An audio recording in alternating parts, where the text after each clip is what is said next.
ഈ മോക്ഷവും സമാധിയും തമ്മിൽ കണക്ഷൻ? മോക്ഷം എന്ന് പറയുന്ന പദം കൊണ്ട് പൊതുവിൽ നമ്മൾ എല്ലാവരും ഉപയോഗിക്കാറുള്ളത് മരണശേഷം ലഭിക്കുന്ന ആത്യന്തികമായിട്ടുള്ള ഒരു കൂടിച്ചേരൽ എന്ന് പറയും, അല്ലെങ്കിൽ നമ്മൾ വന്ന സോഴ്സിലേക്ക് നമ്മൾ തിരിച്ചു പോവുക. ഇത് നമ്മൾ വീണ്ടും ചാക്രികമായിട്ടുള്ള അടുത്തൊരു ജന്മം എടുക്കുന്നു. ഈ പ്രോസസ്സ് ഇല്ലാതെ ഒരു ജന്മത്തിന് ശേഷം ആ വന്ന സോഴ്സിലേക്ക് തിരിച്ചു പോകുന്നതായിട്ടാണ് മോക്ഷം പൊതുവിൽ പറയാറുള്ളത്. അത് നമ്മൾ അത് പല ആൾക്കാരും വിചാരിക്കാറുണ്ട് കൂടുതൽ പുണ്യം ചെയ്തു കഴിഞ്ഞാൽ മോക്ഷം കിട്ടുന്നു.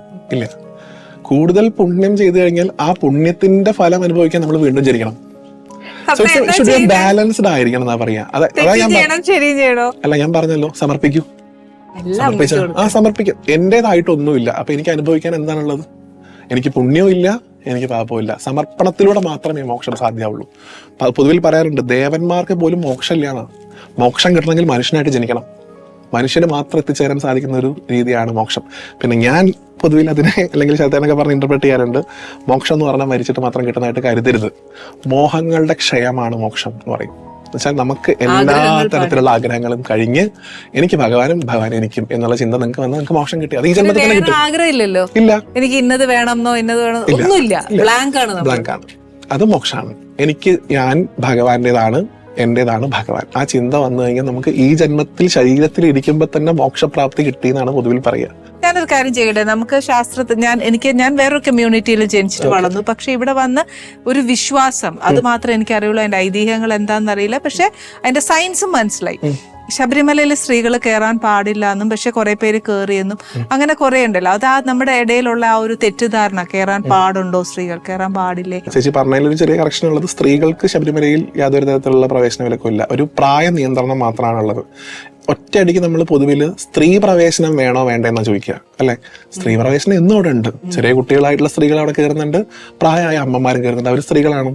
അവിടെ ഒരു പെർട്ടിക്കുലർ ഏജ് റെസ്ട്രിക്ഷൻ മാത്രമാണ് ഉള്ളത്. ഇനി അതെന്തുകൊണ്ടാണെന്നുള്ളത് എൻ്റെ ചെറിയ അറിവിൽ നിന്ന് ഞാൻ മനസ്സിലാക്കിയത് പറയാം. ഇപ്പൊ ശബരിമലയിൽ ഇരിക്കുന്ന മൂർത്തി അത് അയ്യപ്പസ്വാമി ആയിട്ടുള്ള, അല്ലെങ്കിൽ അയ്യപ്പസ്വാമിയുടെയും ഉയർന്ന സ്രോതസ്സായിട്ടുള്ള ശാസ്താവിന്റെ താപസഭാവമാണ്. ബ്രഹ്മചാരി ഭാവം എന്ന് മാത്രം പറഞ്ഞ് അതിനെ നമ്മൾ എപ്പോഴും കുറയ്ക്കും. ഭഗവാൻ ബ്രഹ്മചാരി ആയതുകൊണ്ട് സ്ത്രീകൾ വരാൻ പാടില്ല എന്നാണ് പൊതുവിൽ നമ്മൾ പറയാറുള്ളത്. ബ്രഹ്മചാരി എന്നുള്ള കൺസെപ്റ്റിനേക്കാൾ ഒരു പടി മുകളിലാണ് താപസനായിട്ടുള്ള ശാസ്താവ് എന്നുള്ള ഭാവം. കാരണം ഭഗവാൻ അവിടെ ചെയ്യുന്നത് തപസ്സാണ്. നമുക്ക് ഇപ്പൊ ചേച്ചിക്ക് അറിയാം, നമ്മൾ ഈ നെയ്ത്തേങ്ങയായി കൊണ്ടുപോകുന്ന നമ്മുടെ ആത്മാവ്, ആ ആത്മാവാകുന്ന നെയ്യിനെ നമ്മൾ ഭഗവാന്റെ മുകളിലൂടെ ഒഴിക്കുമ്പോൾ നമ്മുടെ കർമ്മഫലങ്ങളാണ് നമ്മളെ കൊണ്ട് ഒഴിക്കുന്നത് ആ ഭഗവാന്റെ മേലൂടെ. അതിനെ ദഹിപ്പിക്കാനുള്ള, അതിനെ ഇല്ലാതാക്കാനുള്ള ശേഷി ഈ ഭഗവാൻ എവിടെ നിന്നാണ് കിട്ടുന്നത്? ഭഗവാൻ ചെയ്യുന്ന തപസ്സിലൂടെയാണ് കിട്ടുന്നത്. അപ്പോൾ നമുക്ക് ശബരിമലയിൽ നിന്ന് എന്തെങ്കിലും ബെനിഫിറ്റ് വേണം നിങ്ങൾ ആഗ്രഹിക്കുന്നുണ്ടെങ്കിൽ എന്ത് മുടങ്ങാതെ നടക്കണം? ഭഗവാന്റെ തപസ് മുടങ്ങാതെ നടക്കണം. അതാണ് ഒന്നാമത്തെ പോയിന്റ്. രണ്ടാമത്, എന്തുകൊണ്ട് യുവതികൾക്ക് വരാൻ പാടില്ല? ഈ തപസ്സും യുവതിയും തമ്മിൽ എന്താണ് പ്രശ്നം? പ്രത്യേകിച്ച് ഈ മെൻസസ് പീരീഡിലൂടെ കടന്നു പോകുന്ന, അല്ലെങ്കിൽ ആ ഒരു ആർത്തവത്തിന്റെ പ്രായപരിധി ഉണ്ടല്ലോ, ഇപ്പൊ നമ്മൾ 10 to 50 അങ്ങനെ പറയാറുണ്ട്. ആ പ്രായപരിധിയിലൂടെ കടന്നു പോകുന്ന ഒരു യുവതിക്ക്, ഒരു സ്ത്രീക്ക് ശാസ്താവിന് അല്ലെങ്കിൽ ഭഗവാനുള്ള ഒരു കപ്പാസിറ്റി ഉണ്ടെന്നാ പറയുക. അതായത് ജന്മം കൊടുക്കാനുള്ള കപ്പാസിറ്റി, അമ്മയാവാനുള്ള കപ്പാസിറ്റി. അമ്മ എപ്പോഴും ദേവിയാണ്, അല്ലെ? ഭഗവാന് മാത്രമുള്ള ഒരു ശേഷിയാണ് ഒരു കുട്ടിക്ക് ജന്മം കൊടുക്കാനുള്ള ശേഷി. അത് തന്നെയുള്ള ഒരു പെർട്ടിക്കുലർ ഏജ് ഗ്രൂപ്പിലുള്ള ആള് ഈക്വൽ ആയിട്ടുള്ള, ഭഗവാനോട് ഈക്വൽ ആയിട്ടുള്ള ഒരാളാണ് അങ്ങോട്ട് വരുന്നത്. അപ്പൊ സ്വാഭാവികമായിട്ട് എന്ത് ചെയ്യണം? ധ്യാനത്തിൽ നിന്ന് മാറി വരുന്ന ആളെ ബഹുമാനിക്കണം എന്നാ പറയുക. ഒരിക്കലും യുവതികളോട് എന്തെങ്കിലും പ്രശ്നമുള്ളതുകൊണ്ടല്ല അങ്ങോട്ട് വരണ്ടെന്ന് പറയരുത്. ഭഗവാന്റെ തപസ്സിന് വിഘ്നം വരരുത് എന്നുള്ള നമ്മുടെ കൺസെപ്റ്റാണ്. ബാക്കി ലോകത്ത് എത്രയോ ശാസ്താക്ഷേത്രങ്ങളുണ്ട്. ചേച്ചി വേണമെങ്കിൽ ബ്രഹ്മചാരിയായിട്ടുള്ള ശാസ്താവൻ ഉണ്ടാവും പല സ്ഥലത്തും, സ്ത്രീകൾക്ക് പോവാം, നോ ഇഷ്യൂസ്. അവിടെ തപസ് നടക്കുന്നില്ല, ബ്രഹ്മചാരിയായിട്ട് അദ്ദേഹം ഇരിക്കണം, അദ്ദേഹത്തിന് ബ്രഹ്മചാരിയായിട്ട് അവിടെ ഇരുന്നോട്ടെ. ഇപ്പൊ ഹനുമാൻ സ്വാമി ബ്രഹ്മചാരിയാണ്, നമ്മൾ ഹനുമാൻ സ്വാമിയുടെ അമ്പലത്തിൽ പോകുന്നില്ലേ? എന്തെങ്കിലും പ്രശ്നമുണ്ടോ? ഇല്ല. അപ്പൊ നമ്മൾ ഓരോ ക്ഷേത്രത്തിലും ഇരിക്കുന്ന മൂർത്തിയുടെ ഭാവം മനസ്സിലാക്കണം എന്നാണ് പറയുക. ശബരിമലയിൽ ഇരിക്കുന്നത് ബ്രഹ്മചാരി ആയിട്ടുള്ള ശാസ്താവിനേക്കാൾ കൂടുതൽ താപസ ശാസ്താവാണ്. താപസ ശാസ്താവിന് യുവതിക്ക് ബഹുമാനാർത്ഥം എഴുന്നേറ്റ് നിൽക്കുന്നുണ്ട്. അദ്ദേഹത്തിന്റെ തപസ്സിന് വിഘ്നം വരരുത് എന്ന് കരുതിയിട്ട് മാത്രമാണ് ഈ നിയന്ത്രണം പറഞ്ഞിട്ടുള്ളത്. ഞാൻ പൊതുവെ ഇതിന്റെ കൂടെ ആഡ് ചെയ്ത് പറയുന്ന ഒരു കാര്യമാണ്, ഭഗവാനെ കാണാൻ നിങ്ങൾക്ക് സാധിക്കുന്നില്ല, അപ്പൊ ഒരു പ്രായത്തിലുള്ള ആളുകൾക്ക് പോകാൻ സാധിക്കില്ല.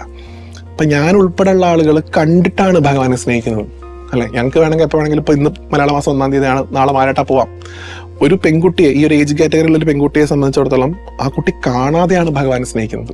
ഏതിന്റെയാണ് ഇന്റൻസിറ്റി കൂടുതലുണ്ടാവുക? സ്വാഭാവികമായിട്ടും ഒന്ന്, അല്ലെ? കാണാതെ ഒരാളിങ്ങനെ ഇഷ്ടപ്പെടാൻ സാധിക്കും. ഭഗവാൻ തന്നെ പറയണ്ടേ, എന്നെ കണ്ടിട്ട് ഇവരെ സ്നേഹിക്കുന്നതിന്റെ 10 ഇരട്ടി കാണാതെ നിങ്ങൾ സ്നേഹിക്കുന്നില്ലേ എന്നാണ്. രണ്ടാമത്, ഈ പണ്ട് കാലത്ത് ശബരിമലയ്ക്ക് പോകുന്ന ആൾക്കാരുണ്ടല്ലോ, ഇന്നാണ് ഈ സൗകര്യങ്ങളൊക്കെ വന്നത്. അന്ന് ഈ ശബരിമലയ്ക്ക് പോകുന്ന സമയത്ത് ചിലപ്പോൾ പോയാൽ തിരിച്ചു വരുമെന്ന് പോലും വലിയ ധാരണയില്ല. കാരണം മൃഗങ്ങൾ ഉണ്ടാവാം, ഇത്ര ദൂരം നടന്നു പോകേണ്ട അവസ്ഥയുണ്ട്. അപ്പൊ ഇവർ ഈ 41 ദിവസം വ്രതം എടുത്തിട്ടാണ് പോവുക. ഈ 41 ദിവസം വ്രതം എടുത്ത് ഇവർ പോയി വരുന്നത് വരെ വീട്ടിലെ സ്ത്രീകൾ കെടാവിളക്ക് കത്തിച്ച് വെച്ച് പ്രാർത്ഥിക്കുന്നതാണ് പറയുക. അങ്ങനെ പറയാറുണ്ട്. ഇവർ ഈ 41 ദിവസം എടുത്ത വ്രതത്തിന്റെ അത്രയും കാഠിന്യം ഇവരുടെ ഈ 4 ദിവസത്തെ പ്രാർത്ഥനയ്ക്ക് ഉണ്ടെന്നാണ് പറയുക. ആലോചിച്ച് നോക്കൂ. അപ്പൊ എത്രത്തോളം പവറാണ് ഇന്റൻസിറ്റി. കാരണം 41 ദിവസം ഒരു സ്വാമി എടുത്ത വ്രതത്തിനേക്കാൾ ഒരു കെടാവിളക്കിന്റെ മുമ്പിൽ ഒരു അമ്മ ഇരുന്ന് ധ്യാനിക്കുമ്പോൾ ഇന്റൻസിറ്റി കിട്ടുന്നുണ്ടെങ്കിൽ ഭഗവാൻ ആരോടാണ് കൂടുതൽ ഇഷ്ടം? അപ്പൊ ഒരിക്കലും ഭഗവാൻ നിങ്ങളെ മാറ്റി നിർത്തിയില്ല എന്ന് ഞാൻ എല്ലായിടത്തും പോകുന്ന പെൺകുട്ടികളോടൊക്കെ പറയാറുണ്ട്. ഒരിക്കലും അങ്ങനെ കരുതരുത്. ഭഗവാന്റെ ആ ഒരു ധ്യാനഭാവം, നിങ്ങൾക്ക് ഭഗവാനെ കാണാൻ ഇഷ്ടംപോലെ സ്ഥലങ്ങൾ ബാക്കിയുണ്ട് അല്ലെ. ഇപ്പൊ ഭഗവാൻ ഗൃഹസ്ഥാശ്രമമായിട്ടിരിക്കുന്ന സ്ഥലമുണ്ട്, ബാലരൂപത്തിലിരിക്കുന്ന സ്ഥലമുണ്ട്, അശ്വാരൂഢനായിട്ടിരിക്കുന്ന സ്ഥലമുണ്ട്. ഇവിടെയൊക്കെ ഇരിക്കുന്ന അതേ ആൾ തന്നെയാണ്. അവിടുത്തെ ആ ഭാവം വ്യത്യാസമായതുകൊണ്ട് ഒരു ചെറിയ റെസ്ട്രിക്ഷൻ ഉണ്ടെന്നേ ഉള്ളൂ. കാത്തിരുന്ന് കാണുമ്പോൾ കിട്ടുന്ന ആ ഒരു സന്തോഷം എത്രത്തോളം ഉണ്ടെന്നുള്ളത് നമ്മുടെ പിള്ളേരോട് ബേസായിട്ട് എന്താ സാറിന് പറയാനുള്ളത്? നോക്കൂ, ഞാൻ പറഞ്ഞ പോലെ ഇപ്പൊ വിവേകാനന്ദസ്വാമി പറഞ്ഞ പോലെ നിങ്ങൾ വിശ്വാസിയാവുന്നതും അവിശ്വാസിയാവുന്നതും ഒക്കെ നിങ്ങളുടെ കാര്യം. നിങ്ങളിൽ വിശ്വാസം ഉണ്ടോ എന്ന് ഞാൻ അവരോട് ചോദിക്കും. ആദ്യം നിങ്ങൾക്ക് നിങ്ങളിൽ വിശ്വാസം ഉണ്ടെങ്കിൽ ഓട്ടോമാറ്റിക് ആയിട്ട് നിങ്ങൾ ഈ ധർമ്മത്തിന്റെ ഭാഗമായി. കാരണം നമ്മൾക്ക് നമ്മളിൽ നിന്ന് വേറിട്ടൊരു ഈശ്വരനില്ല. നിങ്ങളിൽ വിശ്വസിക്കുന്നുണ്ടെങ്കിൽ നിങ്ങളാണ് പരമമായിട്ടുള്ള വിശ്വാസി അല്ലെ. നിങ്ങൾക്ക് നിങ്ങളിൽ വിശ്വാസം ഉണ്ടെങ്കിൽ അതിനേക്കാൾ വലിയൊരു വിശ്വാസം എന്താണുള്ളത്? ഒന്നാമത്തെ കാര്യം അത്.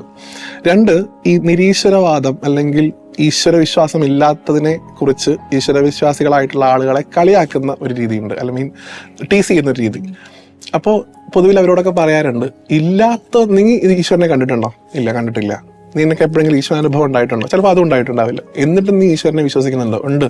അപ്പോൾ നോക്കൂ, ആരുടെ ബിലീഫിനാണ് സ്ട്രോങ് കൂടുതലായിട്ട് വരുന്നത്? കാണാത്ത, എക്സ്പീരിയൻസ് ചെയ്യാത്ത ഒരു എലമെന്റിൽ ഞാൻ ഇപ്പോഴും വിശ്വസിക്കുന്നുണ്ടെങ്കിൽ അതിന് ചില്ലറ ധൈര്യം പോരാ.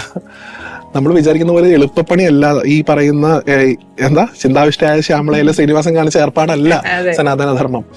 അത് വലിയൊരു ധൈര്യം ഉണ്ടെങ്കിൽ മാത്രമേ ഈ ധർമ്മത്തിൽ നിൽക്കാൻ സാധിക്കുള്ളൂ. കാരണം നമ്മൾ കാണാത്ത, നമുക്കറിയാത്ത ഏതോ ഒരു ശക്തി നമ്മളെ രക്ഷിക്കുന്ന എപ്പോഴും നമ്മൾ വിശ്വസിച്ച് ജീവിക്കുകയാണ്. അതിന് എത്ര ധൈര്യം വേണം? എന്താപത്തുണ്ടെങ്കിലും ആ ശക്തി നമുക്ക് വരുന്നുള്ളൊരു വിശ്വാസം നമുക്കുണ്ടെങ്കിൽ എത്ര ധൈര്യം വേണം? മറ്റത് പിന്നെ ഒന്നും ആലോചിക്കാനുള്ള, എങ്ങനെ വേണമെങ്കിലും ജീവിക്കാം അല്ലെ. ഇവിടെ ആ പവർ ഉണ്ടോ ഇല്ലയോ എന്ന് പോലും നമുക്ക് അറിയില്ലെങ്കിൽ നമ്മൾ ഉറച്ചു വിശ്വസിക്കുന്നുണ്ട്. അതിന് ഭയങ്കരമായിട്ടുള്ള ധൈര്യം വേണമെന്ന് പറയും. അപ്പോ അവരാണ് യഥാർത്ഥത്തിലുള്ള വിശ്വാസികൾ. ശരിക്കും ഞാൻ ഈ ഒരു വാക്ക് എപ്പോഴും കേൾക്കുന്നതാണ്, നമ്മുടെ സനാതന ധർമ്മം. അതിന്റെ കറക്റ്റ് എക്സ്പ്ലനേഷൻ ഒന്ന് പറയാൻ പറ്റുമോ? സനാതനം എന്ന് പറയുന്ന വാക്കിനർത്ഥം എല്ലാ കാലത്തും നിലനിൽക്കുന്നത് എന്നാണ്. അതിന് ആദിയില്ല, അന്തമില്ല. എല്ലാ കാലത്തും അതുണ്ടാവും. മുമ്പ് അതുണ്ടായിരുന്നു, ഇന്നതുണ്ട്, നാളെ അതുണ്ടാവും. അതാണ് സനാതനം. ധർമ്മം എന്ന് പറയുന്ന വാക്കിനാണ് ചിലപ്പോൾ ഒരു കോണ്ടെക്സ്റ്റ് ഡിഫറൻസ് വരാറുള്ളത്. ഞാൻ പൊതുവിൽ പറയാറുള്ള അതിന്റെ ഡെഫിനിഷൻ, നമ്മൾ ചെയ്യുന്ന ഒരു പ്രവൃത്തി കൊണ്ട് ഈ ഭൂമിയിലെ ഏറ്റവും ചെറിയ കണികയ്ക്ക് പോലും, അല്ലെങ്കിൽ പരിഗണിക്കപ്പെടാത്ത ഏറ്റവും അവസാനത്തെ ജീവജാലത്തിന് പോലും നന്മ ഉണ്ടാവുള്ളൂ എങ്കിൽ അതാണ് ധർമ്മം. ഒരാൾക്ക് പോലും അതുകൊണ്ട് വേദന ഉണ്ടാവാൻ പാടില്ല. ഒരാൾക്ക് പോലും അതുകൊണ്ടൊന്ന് കണ്ണു നിറയാൻ പാടില്ല. അങ്ങനെ നിങ്ങൾ ചെയ്യുന്നത് എന്തോ അതാണ് ധർമ്മം. ഇല്ലെങ്കിൽ ഒന്ന് റിവേഴ്സ് ആയിട്ട് ചിന്തിക്കുക. ഞാൻ ഒരാളോട് ചെയ്യുന്ന ഒരു കാര്യം, അല്ലെങ്കിൽ എന്നോട് ഒരാൾ ഒരു കാര്യം ചെയ്തു കഴിഞ്ഞാൽ എനിക്ക് പെയിൻ വരുന്നുണ്ടെങ്കിൽ അത് മറ്റൊരാളോട് ചെയ്യാതിരിക്കുക. അതാണ് ധർമ്മബോധം എന്ന് പറയാനുണ്ട്. അപ്പൊ ഞാൻ ഒരാളെ വഴക്ക് പറഞ്ഞാൽ, അല്ലെങ്കിൽ എന്നോട് ഒരാൾ വഴക്ക് പറഞ്ഞാൽ എനിക്ക് ഭയങ്കരമായിട്ട് വിഷമം വരും. അപ്പൊ ഞാൻ എന്ത് ചെയ്യരുത്? മറ്റൊരാളെ വഴക്ക് പറയരുത്. എനിക്ക് കിട്ടുന്നത് തിരിച്ചു കൊടുക്കാൻ പാടില്ല, അല്ലെങ്കിൽ എനിക്ക് ഫീൽ ചെയ്യുന്നത് ഞാൻ മറ്റൊരാൾക്ക് ഫീൽ ചെയ്യിക്കാൻ പാടില്ല, നെഗറ്റീവ് ആയിട്ടുള്ള സെൻസിൽ. അതാണ് ഗുരു പറയുന്നത്, അവനവൻ ആത്മസുഖത്തിന് ആചരിക്കുന്നത് അപരന് സൗഖ്യമായിട്ട് വരണം. അതിനേക്കാൾ വലിയൊരു ധർമ്മബോധം ഭാരതത്തിൽ പറഞ്ഞ ആരെങ്കിലും ഉണ്ടോ എന്ന് എനിക്കറിയില്ല. നമ്മൾ എന്ത് ചെയ്യുകയാണെങ്കിലും അത് മറ്റൊരുത്തന് സൗഖ്യത്തിന് വരണം എന്നാണ് അദ്ദേഹം പറഞ്ഞത്. അതാണ് ഏറ്റവും വലിയ ധർമ്മം. അത് രണ്ടും കൂടെ ചേർത്ത് വെക്കുമ്പോൾ സനാതന ധർമ്മമായി.